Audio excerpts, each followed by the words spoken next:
ওম শান্তি। আজি 14 জানুৱাৰী 2025 সাকাৰ মুৰলীৰ পৰা কাহিনী। নন্দিনী বান্ধৱীৰ ঘৰলৈ পাৰ্টিত যোগদান কৰিবলৈ যাবলৈ ওলাইছে। সুন্দৰ সাজপাৰ পিন্ধি সাজোন কাচোন কৰি তেওঁ আইনাৰ সন্মুখত থিয় হৈ নিজৰ ৰূপ সৌন্দৰ্য চাই আত্মবিভোৰ হৈ আছিল। ইমান পাৰে নন্দিনীৰ মাকে নন্দিনীৰ এই আটাইবোৰ কথা লক্ষ্য কৰি আছিল। নিজৰ ৰূপ সৌন্দৰ্যত আত্মবিভোৰ হৈ থকা নন্দিনীক মাকে ক'লে, নন্দিনী, আচলতে দেহৰ পিনে চাই এনেদৰে বিভোৰ হোৱা ঠিক নহয়। আমি নিজকে আত্মা বুলি ভাবি ঈশ্বৰীয় জ্ঞানৰ অধ্যয়ন আৰু দৈবিক গুণ ধাৰণতহে অধিক মনোযোগী হ'ব লাগে।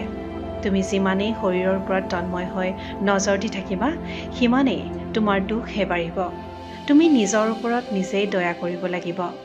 ভগৱানৰ স্মৃতিত থাকি দুখক সুখলৈ আৰু অশান্তিক শান্তিলৈ পৰিৱৰ্তন কৰিব লাগিব। ঈশ্বৰীয় জ্ঞানৰ স্মৃতিত থাকি অতীন্দ্ৰিয় সুখ অনুভৱ কৰিব পাৰি।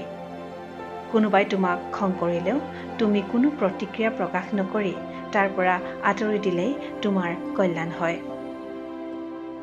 তুমি কেৱল পৰমাত্মাৰ শ্ৰীমতত চলি অব্যক্ত ফৰিষ্টা হ'বলৈ পুৰুষাৰ্থ কৰা। নন্দিনীয়ে মাকৰ কথাখিনি বৰ মনোযোগেৰে শুনি তাক আখৰে আখৰে পালন কৰিবলৈ দৃঢ় প্ৰতিজ্ঞ হ'ল। ওম শান্তি।